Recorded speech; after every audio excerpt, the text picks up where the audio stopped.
Ménage. Je serai le président de tous les Sénégalais. Merci de votre fidélité. Nous sommes dans votre émission Remue Ménage. Remue Ménage. Tous les dimanches de 10h à 11h, Remue Ménage épluche et décortique pour vous l'actualité de la semaine. Remue Ménage reçoit des chroniqueurs, des politologues, des sociologues, des analystes, des universitaires, bref, Tous les intellectuels. avec son dynamisme et sa réactivité, Alassane Samba Diop, avec ses invités, commente l'actu, histoire d'approfondir et de mieux comprendre. Remue Ménage. Les divergences autour du processus électoral entre majorité et opposition, la polémique sur le rapport d'Amnesty International sur les droits humains au Sénégal et le rapport de Transparency sur la corruption dans notre pays. Pour en parler, Remue Ménage reçoit ce dimanche Mamadou Seck, coordonnateur de Gorée Institute et analyste politique, et Ahmadou Makhtar Kanté, imam, écrivain et conférencier spécialiste de l'économie sociale. Remue Ménage avec Alassane Samba Diop, c'est ce dimanche 10h-11h sur RFM, la radio de toute l'actualité. Dimanche 25 février 2018, bienvenue à tous. Avant de commencer cette émission, nous rendons hommage à Mamadou Bakary Traoré, journaliste à APA News avec ancien de Walfadjri. Grand Tra, comme on aimait l'appeler, était un professionnel jusqu'au bout des ongles, un homme rigoureux et discret. Que la terre de Thiaroye lui soit légère. Nous présentons nos condoléances à sa famille, à toute la presse sénégalaise. Bienvenue donc à tous. Avec nous, Ahmadou Makhtar Kanté, plus connu sous le nom d'Imam Kanté. Vous êtes écrivain, conférencier et aussi spécialiste de l'économie sociale, et Mamadou Seck, coordinateur de Gorée Institute, analyste politique. Merci monsieur d'avoir accepté notre invitation. Vous le savez, le processus électoral qui a fait l'objet d'une concertation entre une partie de l'opposition et le pouvoir est largement apprécié. À l'issue de la rencontre, 8 points d'accord ont été notés, 2 points de désaccord et 2 points de réserve. Les points d'accord, c'est la refonte partielle du fichier électoral, la fusion carte nationale d'identité, carte d'électeur, le vote des militaires et paramilitaires le jour du scrutin, la participation des indépendants. Les désaccords, c'est le mode scrutin aux législatives et le bulletin unique, réserve sur les modalités d'élection des députés de la diaspora et le cautionnement local. L'opposition significative souligne que l'audit du fichier n'est pas suffisant. C'est tout le processus qu'il faut interroger. Mamadou Seck, quelle lecture faites-vous de tout cela? Bonjour Alassane, je voudrais d'abord me joindre à toi pour présenter mes condoléances aux défunts, que la terre de Thiaroye lui soit légère. Amen. Et corriger une petite scorie dans la bande-annonce, je suis coordonnateur de programme à l'Institut Gorée, gouvernance et processus politique. Et non pas coordonnateur de l'Institut. Absolument. Alors, c'est vrai que quand je regarde un peu la situation relativement au débat sur le processus électoral, j'ai l'impression qu'on est pris par le mythe de Sisyphe. Parce que, quand même, objectivement, le processus électoral, en tout cas le modèle électoral sénégalais est vanté à travers l'Afrique. Et je pense qu'a fini de faire un peu la preuve que, quand même, c'est un bon modèle. J'ai pour habitude de dire que l'architecture institutionnelle est bonne. La structure est bonne. Maintenant, c'est les éléments conjoncturels qui l'animent qui posent problème. Je ne peux pas comprendre. Je prends juste l'exemple du bulletin unique. Pour avoir été dans le secret des débats du comité de veille en 2011-2012, puisque j'ai assisté Mazine Ndiaye dans les travaux du comité de veille, mais c'est l'opposition actuelle, majorité précédente, qui était contre le bulletin unique. Et ceux qui étaient là avant. Ceux qui étaient là avant étaient contre le bulletin unique. Aujourd'hui, dans l'opposition, ils sont pour. Ils sont pour le bulletin unique. Et vice-versa. C'est compliqué. Ça. C'est compliqué. C'est dire que c'est à se demander si, en réalité, on est réellement mu par une volonté d'asseoir un modèle qui nous permet d'avancer objectivement. Deuxième chose, je suis toujours atterré quand je vois que on demande toujours un audit du fichier électoral. On l'avait fait en 2009-2010. Qui nous avait valu le comité de veille des élections et de suivi des recommandations issues de la mission d'audit du fichier électoral, avec 108 recommandations, et on avait pu réaliser 80% de ces recommandations-là. Il fallait juste gérer les recommandations qu'il fallait réaliser à long terme. On n'a pas pu le faire et c'est presque, on a repris tout le travail et on repart sur un audit. Et je me dis, mais quelle image est-ce qu'on donne du Sénégal en mandatant des institutions internationales qui prennent des experts internationaux Payés. Et en réalité qui on n'a pas dit combien ça coûtait mais Alassane, cette problématique vient remettre au centre des débats le concept de l'aide liée. Quand le Nord vient nous aider, il prend ses experts et 80% de cette aide-là est rapatriée à travers la rémunération captée par ces experts-là. C'est un problème. Le Sénégal doit regorger d'assez d'experts qui doivent pouvoir auditer le fichier. Deuxièmement, on doit dépasser la problématique de l'audit du fichier électoral. Aujourd'hui, je le dis et je le redis, le modèle est bon. Il faut juste voir les éléments conjoncturels qui l'animent, que sont les acteurs politiques, un foisonnement de partis politiques, des questions superficielles qui ne vont pas en profondeur et qui ne nous permettent pas d'avancer dans ce processus-là. Imam Mamoudou Seck qui vient de dire que le modèle est bon, mais il y a des questions conjoncturelles. C'est-à-dire qu'aujourd'hui, l'image de ceux qui étaient contre le destin unique quand ils étaient dans l'opposition, aujourd'hui ils sont d'accord, ils sont au pouvoir, vice-versa. Comment on peut comprendre, analyser tout ça? Est-ce qu'on est dans une situation où on ne se fait pas confiance ou bien on crée des problèmes pour juste des problèmes?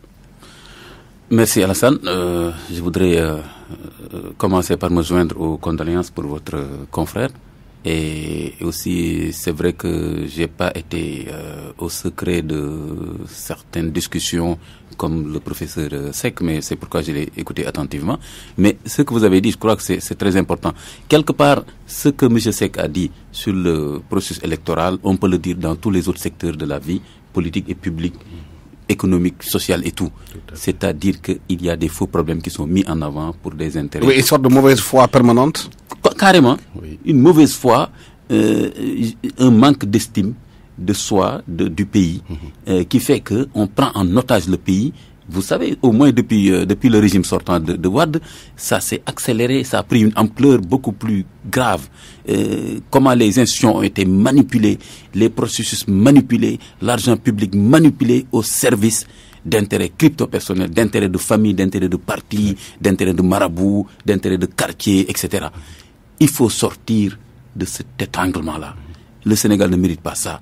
Parce qu'on était en avance sur beaucoup de pays, n'est-ce pas, sur ces questions-là de démocratie, ces questions de liberté d'expression, etc.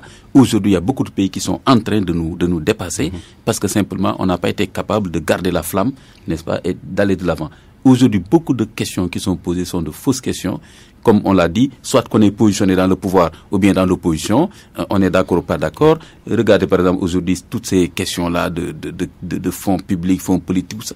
Il n'y a pas de débat de fond parce que chacun, quelque part, est en train de gérer lui-même quand il sera au pouvoir, qu'est-ce qu'il fera de cet argent-là. Donc il ne va pas être d'accord qu'on soit sévère sur certaines pratiques, etc.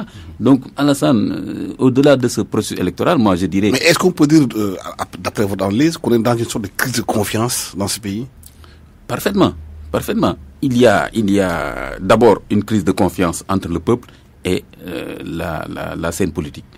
Aujourd'hui, vous interrogez les Sénégalais en général, ils vous disent qu'ils n'ont pas confiance aux hommes politiques. Et ils ont raison.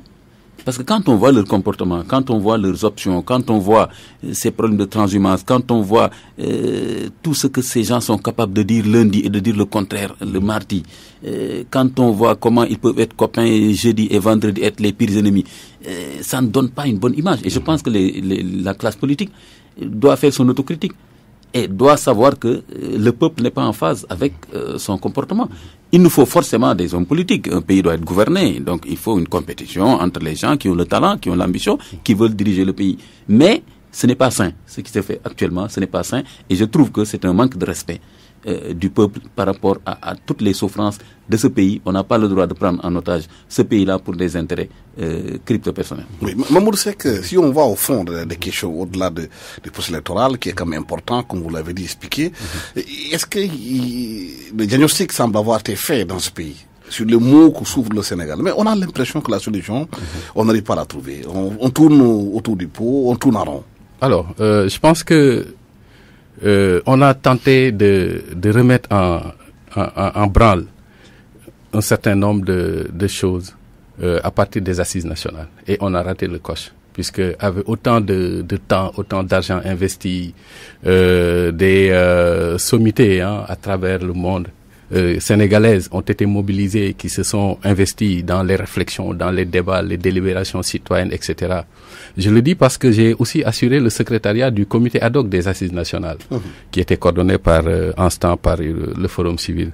C'est pour dire que en réalité, on avait eu une belle opportunité de remettre en question beaucoup de choses, puisqu'on a pu en discuter en profondeur.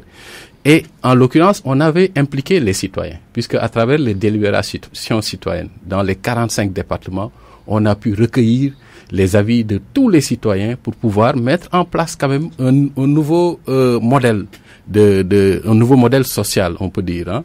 Malheureusement, les choses, je pense que le processus a été dévoyé, puisque revenant justement à la crise de confiance, c'était presque un contrat de confiance qu'on avait signé. Déjà entre beaucoup de catégories socio-professionnelles, mais entre ces catégories et les citoyens aussi, qu'ils avaient auditionné, écouté, mais il faut etc. quand même signaler que le parti au pouvoir n'était pas d'accord. Oui, mais en réalité, la chance, c'est que ceux qui y croyaient ont pu accéder au pouvoir. C'était donc une belle opportunité historique de pouvoir mettre en œuvre. Et pourquoi ils l'ont pas appliqué? Mais ils l'ont pas appliqué parce que je pense que, comme dit Imam Kanté, la parole, il y a une forme de trahison, je peux dire, parce que c'était des engagements. On a parlé même on a été jusqu'aux nuances de langage. J'ai approuvé, j'ai pas signé, etc. Au second tour, quand Macky va avoir la plupart des porte-drapeaux de ce document qui a été produit de qualité, mais qui n'a pas pu être objectivement respecté, c'est que en réalité, on ne joint pas l'acte à la parole une fois arrivé au pouvoir. C'est ça le drame en Afrique en général, j'ai dit. Au Sénégal, on a vu beaucoup d'engagements qui n'ont pas été respectés.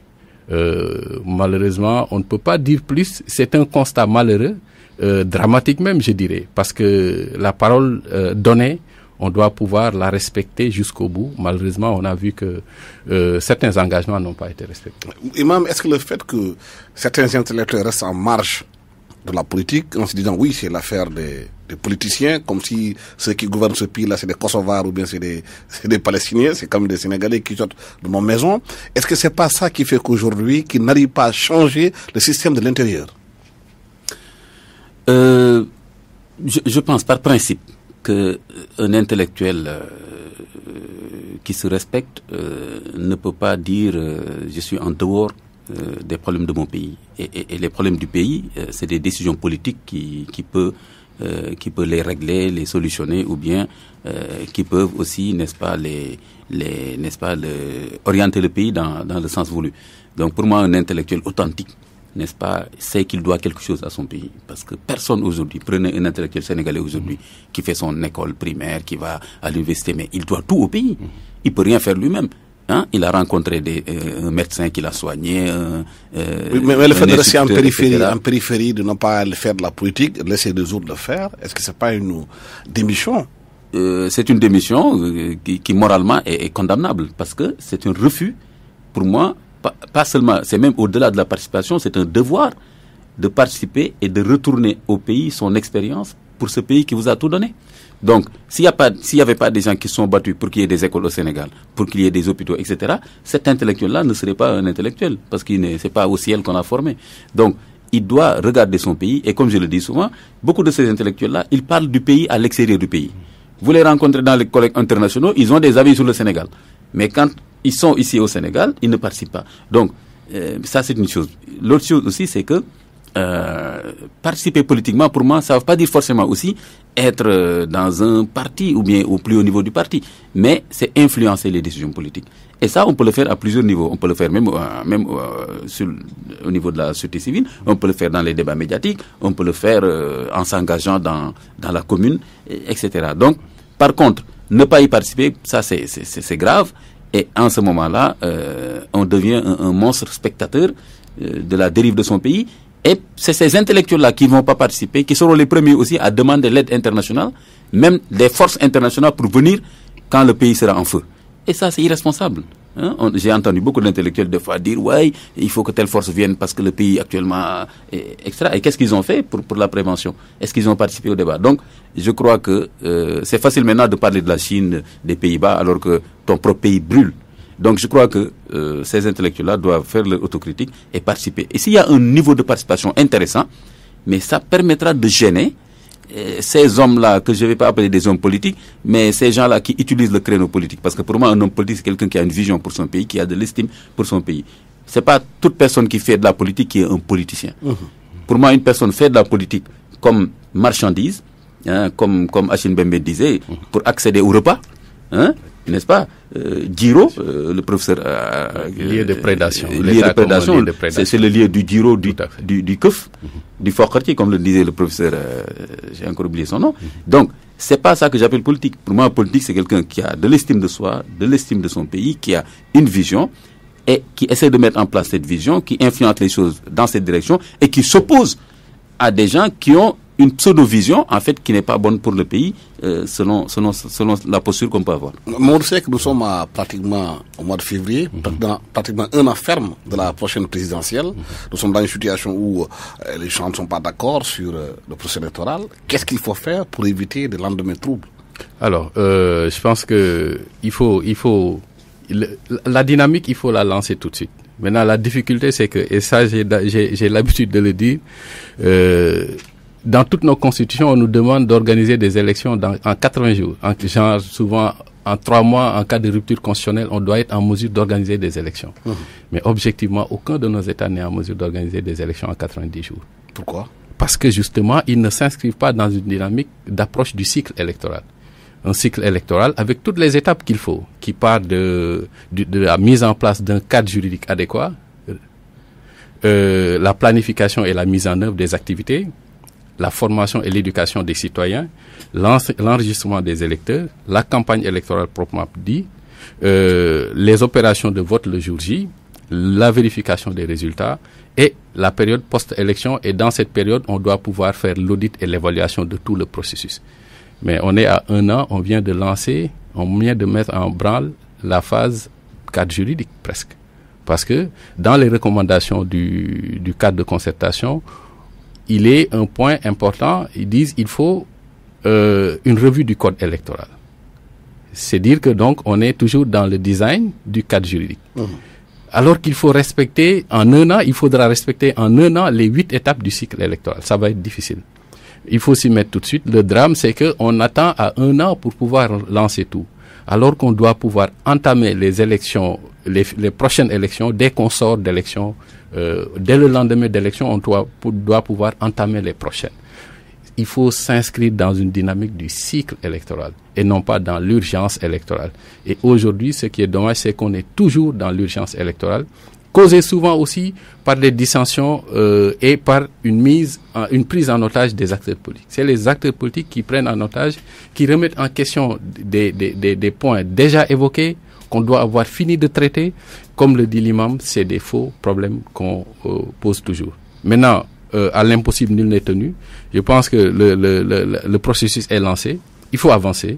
Il faut avancer et essayer de mettre en œuvre en 1 an toutes les étapes qui nous permettront d'arriver à des élections libres et indépendantes. Et surtout, laisser des espaces citoyens qui permettent au moins eux, puisque les citoyens, à travers la société civile, ils peuvent mettre en place des dispositifs d'alerte précoce et de réponse rapide.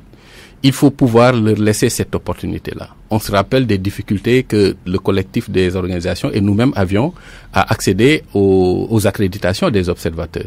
C'est à 24 heures des élections, de l'élection législative, qu'on a pu accéder à ces accréditations-là. Mais en 24 heures, on ne peut pas dispatcher les accréditations jusqu'à Tamba, Saint-Louis, Matam, Kolda, Vélingara, Ziguinchor, etc. pour avoir un bon maillage du territoire des observateurs et des moniteurs électoraux. Il faut pouvoir laisser cet espace-là à d'autres acteurs qui viennent et qui s'insèrent dans des dynamiques de co-supervision de politique publique. Parce que la société civile aujourd'hui est dans cette dynamique-là. Société civile de 4e génération qui s'insère dans cette dynamique-là et surtout dans les modes populaires d'action publique. Puisque la société civile aussi joue ce rôle-là. Là où l'État ne peut pas assurer une supervision totale, on peut le lui reconnaître, c'est lié à des limites objectives. Puisque on a 300 millions d'électeurs aux États-Unis, il n'y a pas un seul observateur. C'est parce que l'État a su asseoir un dispositif qui lui permet d'asseoir l'assurer l'intégrité du processus. On ne l'a pas au Sénégal, on ne l'a pas un peu partout en Afrique. Je pense que donc l'État doit pouvoir voir ces espaces citoyens-là comme des collaborateurs pour pouvoir leur laisser cet espace et aller vers une forme de complémentarité. La société civile pourra produire des informations qu'elle mettra à la disposition de l'État et des informations qui seront des informations d'aide à la décision. Oui. Et même, qu'est-ce qu'il faut faire justement pour éviter, nous sommes à un an de la présidentielle, des incompréhensions et ensuite des tensions? Je pense que il faudra juste, comme l'a dit le professeur Seck, respecter les étapes. Et je pense qu'il y a quand même beaucoup d'incompétence de la part du régime actuel dans ce domaine-là. Et j'ai apprécié la posture du professeur Seck. Genre, nous devons avoir une posture équitable. Autant on peut reprocher des choses au régime, autant on peut reprocher des choses à l'opposition, entre guillemets, et l'opposition significative. Donc il faut avoir ce courage-là, n'est-ce pas, de dire que notre premier parti, c'est le Sénégal. Voilà. Et mais quand même, le régime en place est le premier responsable de ces processus-là. Parce que c'est eux qui doivent mettre en place l'impulsion, n'est-ce pas, et la dynamique, et ils ont les moyens pour le faire. Regardez le désordre des cartes électorales, c'est de la pure incompétence. Non. Et quand même, je suis même étonné que le ministre qui a géré ça soit encore au plus haut niveau de l'État. C'est grave.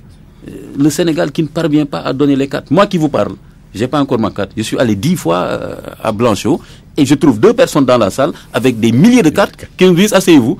J'attends 1 heure de temps, je sors parce que j'ai pas mon temps à perdre là-bas. C'est honteux. Il faut améliorer la distribution des cartes. Il faut améliorer, je dirais même pas améliorer, il faut distribuer les cartes. Parce que simplement, il y a les moyens de le faire. Quand j'ai trouvé 2 personnes là-bas, je me suis dit, mais je me suis posé une question. Je me suis dit, dans ce pays où il y a une dizaine de personnes qui s'auto-accusent de quelques milliards, comment se fait-il qu'on ne paye pas, je sais pas, 10 000 francs par jour à des centaines de personnes, bien pour par exemple, s'occuper de ce travail. C'est un travail manuel qu'ils font. Ils ont des ordinateurs, mais ils n'en font rien du tout. Vous avez l'impression qu'ils ont des machines sur les tables, mais ils ne les allument même pas. Ils font du travail manuel. Mais donc, il n'y a qu'à recruter assez de gens, parce que tout cet argent public, il faut le mettre d'abord dans ces processus qui concernent tout le monde. Par exemple, les élections concernent tout le monde. Mais comment se fait-il qu'il y a 2 ou 3 personnes qui se distribuent des milliards, on s'entretue, on dit tu as pris la caisse d'avant, tu ne devais pas la prendre, tu en as trop pris, non, tu as pris les 20 milliards, moi j'ai pris jusque 5 milliards. Alors que s'il faut payer juste, je sais pas, 10 millions pour prendre tous ces jeunes qui sont dans le chômage là, au moins qu'ils puissent avoir quelque chose pendant 15 jours, là, on dit l'État n'a pas de moyens. Et je l'ai dit moi-même là-bas à la rue Blanchot, j'ai dit au monsieur là, mais comment se fait que vous soyez 2 dans la salle? Il m'a dit oui, on n'a pas les moyens de recruter d'autres jeunes. Je lui ai dit, pourquoi vous parlez au nom de l'État? Vous savez pas qu'il y a beaucoup d'argent au niveau de l'État? Vous n'entendez pas les informations? Il m'a dit, ah oui, moi je fais pas de politique. Voilà, c'est la lâcheté, quoi. C'est la lâcheté morale, c'est grave. Mais des citoyens qui n'osent même pas réclamer ce que l'État doit faire. Il faut pas être mendiant de l'État. Il faut réclamer les droits. Dès que le président, le ministre fait quelque chose, on dit alhamdulillah rabbil alamin, ñu ngi koy sant, dimbali nañu, yërëm nañu, alors que c'est un devoir qu'il doit faire et qu'il fait pas ce devoir, il doit rendre compte. Et que lui-même, quand il faisait sa campagne électorale, il prenait des engagements en disant je dois faire ça pour vous parce que les autres qui sont là ne le font pas. Donc on doit s'attendre à cela. Donc moi je trouve que l'État est le premier responsable, doit mettre en place tout le processus et là où il y a des difficultés, il doit pouvoir déléguer certaines choses qu'il ne peut pas faire à la société civile, etc. et donner les moyens, même à la société civile organisée, légale, de pouvoir faire un certain nombre de choses. Donc l'État n'a aucune excuse pour échouer dans le processus, à part que ça soit des calculs, n'est-ce pas, pour le faire. Le rapport d'Amnesty est sorti, Amnesty International, section sénégalaise, qui a mis en place un certain nombre de constats. L'Amnesty constate qu'il y a régression des droits humains par rapport à l'année dernière. Les libertés d'expression, de manifester sont toujours soumises à des restrictions, des procès inéquitables, conditions carcérales difficiles, les morts en détention. Amnesty parle aussi de l'exploitation des enfants. Le gouvernement rejette le rapport d'Amnesty en disant qu'ils ont extrapolé ce qui se passe réellement au Sénégal. Quelle lecture faites-vous de cela? Alors, Alsane, je pense que je nous renvoie tous au cadre constitutionnel. Lors du référendum, on nous a vendu une constitution de dernière génération qui prend en charge des droits, on a dit même des droits des droits nouveaux. C'est dire que donc on doit droit à l'environnement. C'est dire que donc on doit avoir déjà dépassé ces problématiques-là liées à la situation carcérale, enfants dans la rue, etc. Je dis même la fille qui est décédée à Pikine, la jeune fille. Mais c'est des problématiques qu'il faut intégrer. Je dis l'incendie de Paklambaye, mais c'est des problématiques qu'il faut intégrer dans le rapport. Pourquoi? Parce que le principe de la responsabilité, comme le dit l'imam, c'est pas parce que c'est l'État qui a été allumé ou etc., mais c'est le principe de la responsabilité ici qu'on prend en charge. Quand l'histoire du sang contaminé en France, on a vu Laurent Fabius pendant plus de 10 ans traîner en justice. Il était Premier ministre, c'est pas lui qui a pris la piqûre et l'a injectée aux patients. Mais c'est le principe de la responsabilité. Et ça, c'était en 1984, je vous dis. Donc, c'est dire qu'on est très à la traîne relativement à ces questions-là. Mais c'est parce que il a été Premier ministre et donc le principe de la responsabilité voudrait qu'il réponde devant la justice. Maintenant, on nous parle de restrictions de certains droits, conditions de vie dures, c'est des réalités vécues. Ça n'a rien à voir avec le cadre qu'on a aménagé. En principe, un cadre institutionnel, un cadre juridique qui est là, mais il y a une différence, il y a tout un monde entre la réalité et les énoncés conceptuels, les principes, etc. Ça, c'est le vécu des citoyens. Hier, on a vu une vidéo qui est en train de circuler, qui est devenue virale aujourd'hui. L'agent de police qui a giflé un jeune dans la rue. Qui a été suspendu aussi. Qui a été suspendu. Mais je dis, est-ce que le citoyen là, giflé, aurait eu des canaux normaux d'ester en justice s'il n'y avait pas cette vidéo-là? C'est des questions à poser. Est-ce que ce n'est pas parce qu'il y a une vidéo qui a circulé et que donc il faut bien prendre les devants qu'on l'a mis qu'on l'a suspendu? Est-ce qu'aujourd'hui, dans le cadre de la formation des policiers et des forces de l'ordre en général, on ne doit pas intégrer cette nouvelle dimension digitale? Absolument. Où les citoyens sont maintenant témoins avec leur téléphone qui peut filmer et mettre ça en ligne. Absolument, il faut le faire. J'ai dit, l'histoire de Weinstein doit nous renseigner aujourd'hui. Weinstein, qui aujourd'hui a irradié énormément d'autres secteurs. Jusqu'au milieu politique, Darmanin est en train de traîner quelques casseroles, etc. et d'autres. Sur le harcèlement sexuel. Sur le harcèlement sexuel. C'est des questions de fond sur les droits humains. Bon, l'Europe a atteint un tel niveau de performance dans ce domaine-là que maintenant on est dans le détail. Droits humains, femmes. Mais on n'en est pas encore à ce niveau-là. Au moins qu'on nous permette de gérer ce qu'on est en train de vivre ici. Il faut plus se focaliser sur les recommandations formulées, qui sont légitimes. Ils disent, il faut en réalité finaliser, adopter un code, le projet du code de l'enfant. Il faut réformer la loi portant sur le statut de la magistrature pour renforcer son indépendance. Il faut garantir l'indépendance du Conseil supérieur de la magistrature.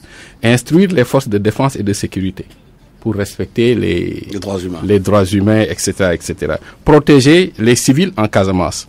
Favoriser le dispositif de retour des réfugiés en Casamance. Mais ça, je pense que l'État devrait voir une belle opportunité de pouvoir collaborer avec Amnesty International Sénégal et voir comment mettre en œuvre à travers ces démembrements le Conseil supérieur, le Comité sénégalais des droits de l'homme, qui est dans le dispositif.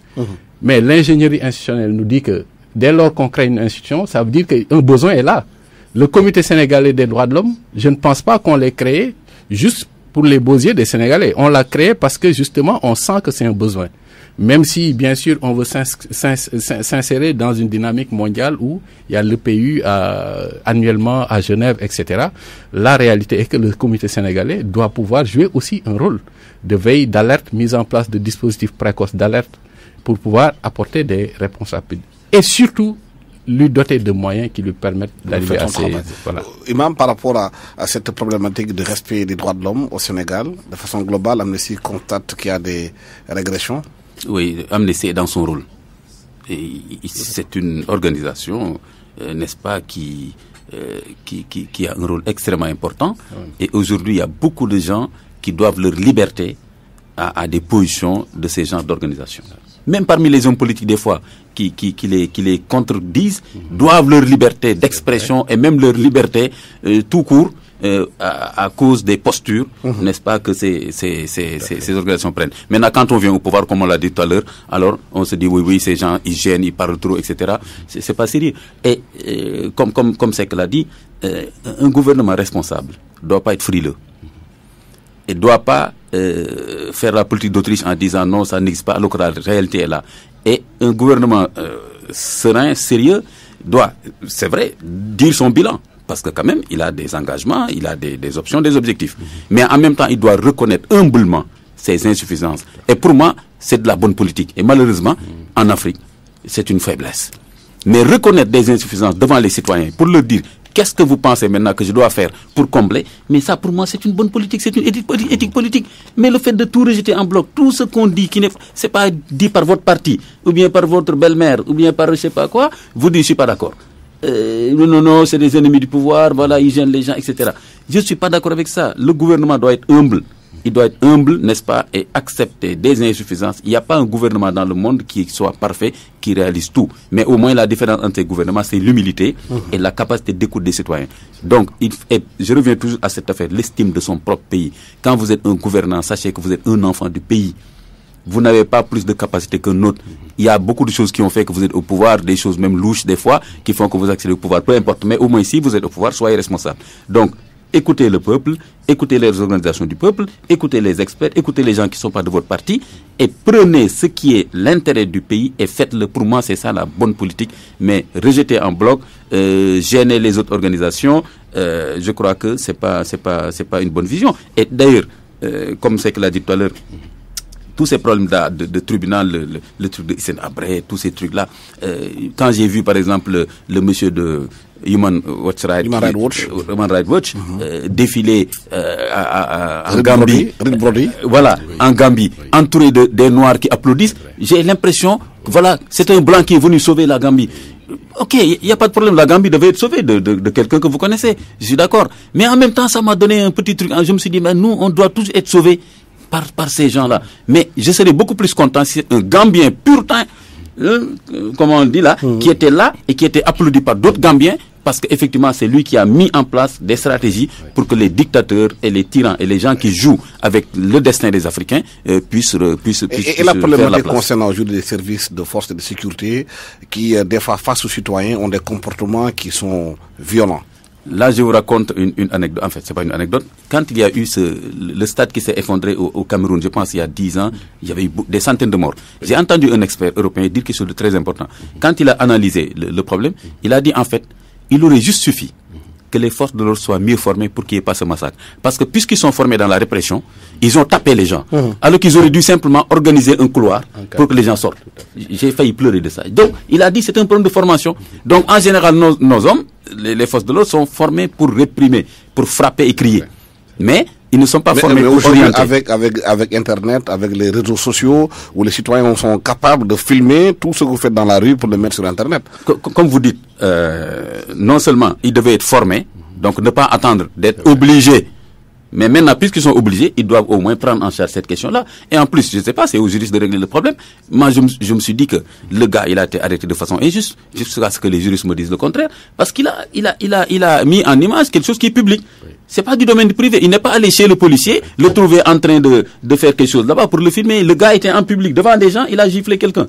Mais cette image-là, je ne trouve aucun problème. Donc, on devait, c'est un dénonciateur pour moi, c'est une sentinelle qui a filmé. Donc, il faut que tous les secteurs, et en particulier les gens qui doivent être chargés de l'ordre public, ils ne doivent pas être là contre le citoyen. Ils doivent être là pour le citoyen. Donc, ils doivent mettre en place des comportements et des gens qui ont le profil pour faire ce métier-là. Il y a aussi certains citoyens qui se plaignent souvent aussi de l'accueil dans les commissariats, dans les postes de police, dans la gendarmerie. Dans les hôpitaux. Ils considèrent quand ils arrivent dans ces services-là qu'ils sont maltraités. C'est comme si c'est eux qui viennent chercher un service, c'est vrai, mais que ceux qui sont là sont payés par leurs impôts. Tout à fait. En réalité, il faut... je dirais plus, vous allez dans une agence de banque qui est privée, qui a besoin de clients, qui en réalité c'est les dépôts des clients qui leur permettent de tourner, d'investir ailleurs, etc. Vous êtes extrêmement mal reçus. Et dernièrement, il y a eu un scandale, une fille qui s'est plainte parce qu'à l'ambassade de France, elle a été très mal reçue. J'ai dit, mais vraiment, on est allé loin à l'ambassade de France. Allons juste au coin de la rue, à une mairie, pour chercher un extrait d'acte de naissance. Tout ça, c'est des questions de droits de l'homme. C'est des questions de droits de l'homme et il faut profondément y réfléchir. Il faut les former. Il faut qu'ils sachent qu'en réalité, aujourd'hui, on n'est plus à l'étape d'usager, mais de client. Il y a une nuance. Parce qu'aujourd'hui, la problématique partenariat public-privé, le niveau de performance de toutes les questions qui gravitent autour de la gouvernance, oblige nos États à considérer le citoyen aujourd'hui comme un client qu'il faut bien traiter pour qu'il puisse aussi, au moment de se prononcer, et ça c'est l'élection, pour qu'il puisse se prononcer en faveur de vous ou en votre défaveur. Il faut une formation de qualité. Il faut réformer toutes ces questions-là. Et d'ailleurs, ces problèmes d'accueil-là font le lit, je pense qu'on va y venir, de la corruption. Je suis très mal accueilli. Il me faudra la prochaine fois essayer d'amadouer la personne qui est à l'accueil. Et je chercherai par d'autres canaux de pouvoir être bien traité. Et ça va être la porte ouverte à la corruption, à toutes sortes de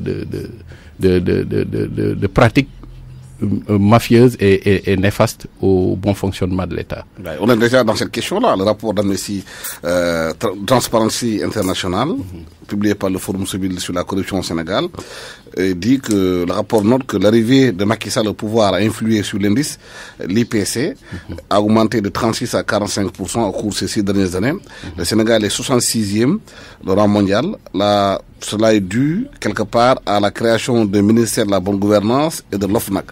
Le vice-président de l'OFNAC, M. Ibrahim Faye, a dit que ils ont traité 320 plaintes de citoyens depuis août 2014. 38% de ces dossiers sont des dénonciations anonymes. L'OFNAC, avec son premier rapport, s'attaque à ce qu'il appelle la petite corruption à partir de 500 à 1000 francs. Selon Ibrahim Faye, c'est le plus nuisible parce que ce sont des Sénégalais qui sont confrontés à cette corruption-là de façon quotidienne. Mais oui, de façon quotidienne et dans tous les secteurs de la vie publique, n'est-ce pas? Si vous citez un secteur, vous semblez discriminer. C'est pourquoi c'est difficile de citer un secteur, parce que dès que vous dites tel secteur, on va dire ah oui, c'est pas nous seuls, etc. Mais cette corruption-là, elle est au quotidien. Mais moi, je vous donne un exemple personnel. 2 cas. Un cas, une fois, je suis allé chercher un extrait de naissance. Je suis rentré dans une salle. Ici à Dakar, il y avait 4 messieurs dans 4 tables, sur 4 tables. Et donc, je rentre, je fais le plus rationnel, quoi. La première personne qui est à ma droite, je m'adresse à lui. Il me dit, bon, donne-moi les coordonnées. Je lui donne. Et je lui donne l'argent. Il me dit, venez demain, je sais pas. Je reviens demain. Écoutez très bien, M. Seck et Alassane. Quand je reviens dans la salle, je trouve 3 tables. Le bureau, je trouve 3 tables. Je ne trouve pas la 4e table où le monsieur était. Je demande aux 3 autres, mais hier, il y avait un monsieur ici. Il me regarde, silencieux, après ils me disent, ah oui, j'ai dit oui. Hier, je suis venu ici, il y a un monsieur là, je lui ai même donné de l'argent. Ils ont dit, ah oui, c'est telle personne, mais seulement lui, il se déplace dans les bureaux. Mais oui, voilà. J'ai circulé dans les couloirs et je l'ai rencontré dans un couloir. Et je lui ai dit, mais c'est toi que j'ai vu dans le bureau hier là. Il m'a dit, ah oui, je te reconnais. Je lui ai dit, je te donne de l'argent, où est mon extrait? Il m'a dit, non, il faut retourner. J'ai demandé au vigile, je suis allé voir le directeur. Écoutez très bien, le directeur m'a dit, ah bon, il a recommencé ces choses-là, le directeur. Donc, vous voyez, il y a toute une chaîne de complicité, d'impunité. Et je complète aussi ce que M. Seck a dit. C'est vrai que s'il y a cette corruption, s'il y a tous ces problèmes-là, il y a un problème de formation, ça c'est vrai. Mais en même temps, il y a le problème d'impunité. C'est vrai, tout à fait. D'impunité. Parce qu'aujourd'hui, regardez, en Europe par exemple, si les gens font moins d'infractions, etc., c'est parce qu'ils ont peur pour leur poche. C'est pas parce que naturellement ils sont droits comme on dit, etc. Non. Oui. C'est parce qu'ils savent qu'ils ne pourront pas échapper à des pénalités. La loi est appliquée. La loi est appliquée. Ici, regardez tous ces accidents dont on parle. Le jeune, il met ses casques, il n'écoute personne. Le dernier accident, le gars a dit 2 fois, il a essayé d'attirer l'attention. Le gars lui a dit, tu me fous la paix. Après, quand il fait l'accident, le jeune chauffeur, des fois même, il rigole. Vous le voyez, à 1 mètre à côté, il rigole avec ses amis. Parce qu'il sait qu'il appelle son patron qui va régler le problème à la police. Et lui, le lendemain, on lui donne un autre camion. Donc, regardez, mais tout ça, ça coûte des vies, ça coûte des blessures, ça coûte beaucoup de choses. Donc, il y a cette affaire de formation, mais il y a aussi cette affaire de responsabilité, il y a aussi cette affaire d'impunité. il faut sanctionner, et je dis même dans les deux sens, il faut sanctionner les méritants. Il y a des gens qui travaillent tous les jours, on ne les cite pas, on va récompenser des gens. Regardez, moi je trouve que c'est honteux pour un régime, quelqu'un qui dirige un pays, de donner des millions, des centaines de millions, des dizaines de millions à un artiste qui en a déjà. Qui en a en tout cas beaucoup plus que les jeunes de son âge. On l'appelle encore pour lui donner de l'argent parce que simplement il y a des gens autour de lui. Alors qu'il y a des problèmes simples qu'on n'a pas réglés.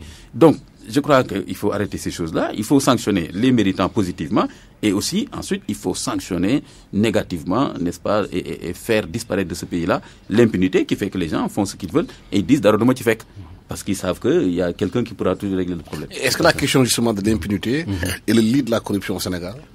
C'est le lit de la corruption oui, on peut dire. Je voudrais revenir un peu. Allez-y. Sur la question de la corruption, notamment les indicateurs. L'indice de perception de la corruption, l'IPC, il faut le placer dans son contexte et rappeler un peu comment on le réalise. C'est un indice qui traite de la grande corruption, de la corruption à col blanc, comme on dit. Donc, on comprend que souvent, quand les autorités réagissent, c'est que, quelque part, ils se sentent visés, etc. Alors que, en réalité, c'est un document d'aide à la décision. Ça doit être un document d'aide à la décision. Ça doit être un document qu'on doit prendre en compte dans la définition des stratégies de lutte contre la corruption. Et rien d'autre. Parce que, c'est un document sur la base d'un sondage. Comme on dit, il y a des biais de sondage. On peut dire que c'est presque, quelque part, quand on fait un sondage, c'est un idéal type. Une photographie. D'un moment. Instantané. Exact. Pour paraphraser Weber qui disait que c'est un idéal type, c'est un havre où on se cache en attendant de trouver la voie dans l'immense océan des faits empiriques. C'est dire que peut-être qu'on laisse même une situation plus complexe que ce qu'on a décrit. Ou alors moindre. Mais dans tous les cas, c'est un élément qui nous permet au moins d'apprécier la situation. Et c'est un indicateur qu'on adresse aux investisseurs potentiels, donc les investisseurs qui veulent venir au Sénégal, le corps diplomatique accrédité au Sénégal, ou les réels investisseurs qui sont basés au Sénégal. Et on leur demande leur perception sur la corruption au Sénégal. C'est une perception. OK? Donc ça peut aider les autorités au moins à corriger. Parce que quand Doing Business nous tresse les lauriers, on acquiesce. Mais quand l'indice de perception de la corruption n'est pas très flatteur, on remet en question. Alors qu'on devrait le prendre positivement. À côté de l'indice de perception de la corruption d'ailleurs, il y a d'autres indicateurs que Transparency fournit souvent. Il y a le baromètre mondial de la corruption. Et justement, ce baromètre traite de la petite corruption. Et voir un peu comment les citoyens ont été confrontés à la corruption et est-ce qu'ils se sont livrés à la corruption. Mais ça, c'est des éléments qui nous permettent au moins de définir des programmes de formation et d'éducation aux citoyens. Chaque indicateur doit la question où un citoyen est confronté, par exemple, en bulletin de naissance qu'il doit aller chercher dans un service ou bien aller chercher un papier dans un service ou le préposé ou la personne qui doit faire ce travail-là, même si elle ne vous dit pas de façon claire, donnez-moi de l'argent, elle traîne les pieds jusqu'à ce que vous lui donnez de l'argent pour avoir votre papier. Tout à fait. Alors, je pense qu'il faut d'abord aménager des canaux qui sont simples et souvent beaucoup diminuer les zones d'intervention des hommes dans la chaîne. Informatisé. Plus il y a des intervenants dans la chaîne, plus il y a des opportunités de déviement, etc. Deuxièmement, il faut pouvoir aussi aménager des canaux de recours, de dénonciation, pour pouvoir au moins, face à des situations pareilles, savoir à qui s'adresser pour pouvoir au moins dénoncer cette situation-là. Tant qu'on ne l'a pas, on ne pourra pas avancer. Je voudrais compléter un troisième indicateur très intéressant. C'est l'indice de corruption des pays exportateurs. Ça, de moins en moins, on en parle au Sénégal. Je pense que c'est un indicateur d'ailleurs que Transparency traite de moins en moins. Mais c'est un indicateur qui nous renseigne sur la propension des pays exportateurs à verser des pots de vin à l'étranger. C'est dire que donc, quand on traite cette question-là, c'est un traitement de la corruption à rebours. C'est-à-dire qu'on va nous-mêmes changer de perspective et voir si nous ne sommes pas souvent très corrompus par les pays développés qui traitent de cette question-là, qui eux-mêmes souvent se font les défenseurs de la corruption, mais souvent c'est des pays qui viennent avec des mallettes aussi pour pouvoir accéder à certaines... Mais est-ce que justement ces pays-là n'ont pas intérêt à taire cet indice-là pour ne pas dévoiler leur propre façon de corrompre aussi? C'est pour ça que j'évoque la question. Le dernier, puisque c'est un indicateur qu'on est en train de laisser en déshérence, qui est très important. Le dernier, je pense que date de 2012, si je ne me trompe pas, c'était la Russie, la Chine, le Mexique, l'Indonésie, Émirats Arabes Unis, Arabie Saoudite, Taïwan, Inde, Turquie, Hong Kong, Italie. Qui viennent avec leur mallette? Oui, c'est ça? Qui étaient les pays qui ont le plus de propension à verser des pots de vin à l'étranger. À corrompre. Maintenant, les secteurs les plus corruptogènes, c'était quoi? C'était les travaux publics et les bâtiments. On a aujourd'hui... les infrastructures, comme on dit. Très bien. L'immobilier et les services aux entreprises et services juridiques. Le troisième secteur le plus corruptogène, c'est le pétrole et gaz. Voilà. Donc, c'est dire que, quelque part, nous sommes exposés. Il nous faut des dispositifs de prévention. Il nous faut des paravents très solides pour pouvoir échapper à ces tentations. Comme il a dit tout à l'heure, les pays qui corrompent aussi, c'est peut-être eux-mêmes qui ont mis en place ces indices. Et qui peut-être de façon idéologique les manipulent aussi. Oui, ces problèmes d'indices-là, c'est vrai que moi je pense que chaque pays doit avoir son modèle d'indicateur parce que chaque pays a des réalités propres. Et ces indices-là, c'est des indices, comment on dit ça encore, combinés. J'ai oublié le terme technique, composite, voilà. Composite. Donc voilà, il y a des aspects sociaux là-dedans, culturels et tout. Et chaque pays donc doit faire ses propres croisements et avoir des indices vraiment qui reflètent la possibilité de mesurer sa corruption. Donc les indices globaux là que les experts font, et ça agit aussi par rapport à des paradigmes auxquels même ces experts n'échappent pas, parce que eux-mêmes, ces experts sont sous pression de l'argent. Regardez tout ce qui se passe à la FIFA, tout ça là. Personne n'échappe à... Il y a beaucoup d'argent. Donc, chaque pays doit se protéger lui-même en mettant son modèle de mesure. Mais est-ce cette propension des Sénégalais à aller demander un service, eux-mêmes, à payer ce service-là, parce qu'ils n'arrivent pas à l'avoir? Oui, mais... Parce que c'est pas les citoyens n'encouragent pas aussi quelque part cette façon de faire, comme vous l'avez fait vous aussi dans votre bureau? Ils le font malgré eux. Par exemple, mon cas, je reviens sur mon cas, j'ai dit au gars, j'ai besoin d'une pièce, il me dit oui, les talons sont épuisés. Donc les talons sont épuisés et moi je dois avoir ce talon-là en tant que citoyen. L'État doit me fournir ce talon parce que je suis là pour avoir ce papier. Il me dit oui, peut-être dans une semaine que j'aurai le talon. Moi je ne peux pas attendre une semaine. Il me dit mais de temps en temps nous gardons quelques talons pour les cas d'urgence. Regardez la procédure de corruption. Et moi je donne 1000 francs. Parce que j'ai besoin de ce talon-là pour régler des problèmes Mais est-ce que vous ne participez pas davantage dans ces 1000 francs-là à créer cette corruption davantage dans ce bureau? Parfaitement. Pourquoi? Parce que c'est de façon pragmatique que je le fais et pour avoir un droit, pas quelque chose qui est indu. Et deuxième chose, j'ai pas un créneau, comme le disait le professeur, j'ai pas un créneau de dénonciation. Je suis allé voir le directeur, il a dit, ah bon, il a refait ça. Il me dit non. Il y a la FNAC qui est là. Bon, je le disais avant l'OFNAC. Mais revenons justement sur l'OFNAC. Mais regardez, c'est pour moi, la bonne mesure, c'est pas juste de dire que le Sénégal a créé beaucoup d'institutions de lutte contre la corruption. Pour moi, c'était même suffisant qu'on a déjà des institutions. La Cour des comptes, CENTIF, tout ça là. Mais où sont tous ces rapports? C'est des milliers de rapports. Qui les a exploités? Quelles ont été les conclusions? Le rapport qui nous dit 38% des dossiers sont exploités. C'est des dénonciations anonymes. Mais attention, les dénonciations anonymes sont beaucoup plus importantes dans des pays qui manquent de transparence comme le Sénégal. Parce que si vous dites les choses en public, vous êtes tout de suite réprimé par les forces qui organisent cette corruption. Donc, c'est les dénonciations qui sont extrêmement intéressantes. Comme je disais tout à l'heure, cet indice-là de la dénonciation anonyme, par exemple, on ne va pas le trouver peut-être aux États-Unis parce qu'il y a des créneaux plus grands. C'est pourquoi j'ai dit à chaque pays de mettre ses indices. Donc, il faut qu'ils nous disent ces 38%-là, c'est quoi et quelles sont les conclusions. Et on trouvera, on peut deviner tout de suite qu'on a traité le dossier, on l'a donné au parquet. Donc, ou bien on l'a donné à la présidence. Donc, quand le président sélectionne ses dossiers, le président actuel, dès le début de son mandat, je me rappelle, j'en ai parlé dans mon sermon, j'ai dit, si le président lui-même dit que si vous saviez combien de dossiers j'ai et combien j'ai donné pour qu'on les traite, vous sauriez que quelque part je suis clément. Donc, et dans mon sermon, j'ai parlé de ça et j'ai dit aux juristes, répondez, est-ce que ça c'est démocratique, est-ce que c'est transparent? Et aujourd'hui, on n'a pas quitté ce niveau-là. Donc, si les rapports atterrissent dans le bureau du président, le traitement devient forcément politique et partisan.